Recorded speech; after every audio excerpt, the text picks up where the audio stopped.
Sepanjang tahun 2023, sejumlah tokoh publik menjadi sorotan seusai pernyataannya dianggap blunder. Statement yang disampaikan di ranah publik ini pun membuat nama tokoh-tokoh tersebut dirujak oleh warganet. Berikut ini kami ulas sederet blunder yang disampaikan tokoh publik sepanjang tahun 2023.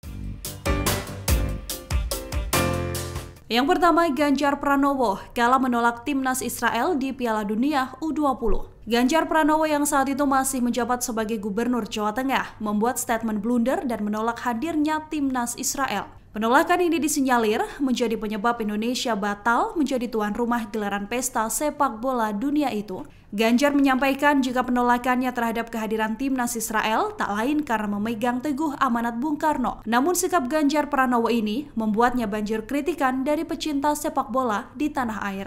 Pak Presiden masih bulat, masih kuat untuk bagaimana bisa terselenggara dengan catatan-catatan, maka effort PSSI untuk bisa lobby ke FIFA menurut saya belum mendapatkan dukungan kita semuanya. Ada kok banyak skenario.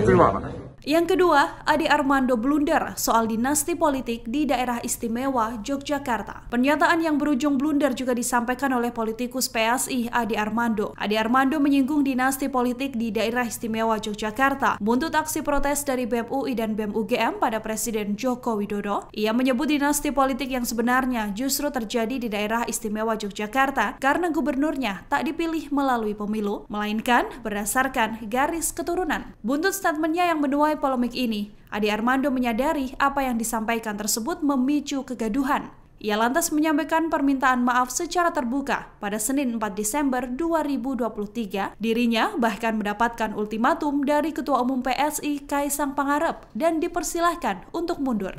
Melalui video ini, saya ingin mengajukan permohonan maaf sebesar-besarnya seandainya video saya yang terakhir tentang politik dinasti telah menimbulkan ketersinggungan dan kegaduhan terutama di daerah istimewa Yogyakarta. Saya sudah mendengar akan ada aksi tangkap Ade Armando dan rencana untuk mendatangi PSI Yogyakarta. Saya harus clearkan, apa yang saya sampaikan di video saya tersebut sepenuhnya adalah pandangan saya, sikap politik saya. Ini tidak ada hubungannya dengan pandangan politik, sikap politik maupun policy dari DPP PSI dan DPW PSI Yogyakarta. Itu sepenuhnya pandangan saya. Tapi karena itu, mengikuti arahan dari DPP PSI, saya mengajukan permohonan maaf sebesar-besarnya pada segenap pihak bila ternyata video tersebut telah menimbulkan ketersinggungan dan kegaduhan. Gibran Raka Buming Raka salah sebut asam folat dan asam sulfat. Calon wakil presiden Gibran Raka Buming Raka menjadi sorotan lantaran salah sebut terkait kebutuhan nutrisi ibu hamil. Dalam sebuah kesempatan, Gibran menyebut ibu hamil harus dilakukan pengecekan terkait kadar asam sulfat. Potongan video ucapan Gibran ini pun viral di media sosial lantaran asam sulfat dinilai cukup berbahaya bagi tubuh. Dikritisi karena ucapannya yang salah tersebut, Gibran pun akhirnya mengklarifikasi dan mengungkapkan maaf. Meski begitu, ia menanggapi santai semua kritikan yang dilayangkan terhadapnya. Ketika hamil harus dicek dia misalnya asam sulfat, yodiumnya terpenuhi nggak. Ketika anaknya lahir sampai 2 tahun, ASI-nya terpenuhi nggak. Berat badannya. Ganjar Pranowo memberikan skor 5 pada penegakan hukum era Mahfud MD. Bakal calon presiden Ganjar Pranowo juga dinilai blunder seusai menyematkan nilai 5 pada penegakan hukum di era pemerintahan Presiden Joko Widodo. Padahal cawapresnya, Mahfud MD, adalah Menteri Koordinator Bidang Politik, Hukum, dan Keamanan yang menangani persoalan itu.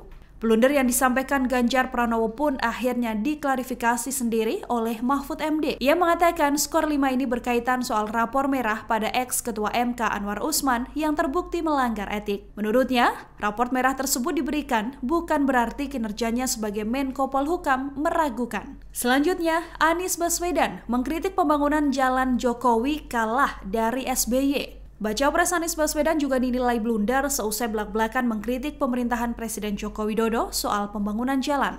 Anies Baswedan mengatakan pembangunan jalan era Presiden Joko Widodo kalah jika dibandingkan dengan Presiden Susilo Bambang Yudhoyono. Padahal, berdasarkan data resmi, SBY membangun jalan tol sepanjang 189,2 km sejak 2004 hingga 2019. Sedangkan Jokowi telah membangun jalan tol sepanjang 1.762,3 km sejak menjabat pada tahun 2014. Bahkan 750 km jalan tol lagi ditargetkan akan selesai pada 2024. Di pemerintahan ini membangun jalan nasional sepanjang 590 km. Di era 10 tahun sebelumnya 11.800 km. 20 kali lipat. Yang terakhir, blunder Prabowo Subianto dinilai offside soal dasmu etik.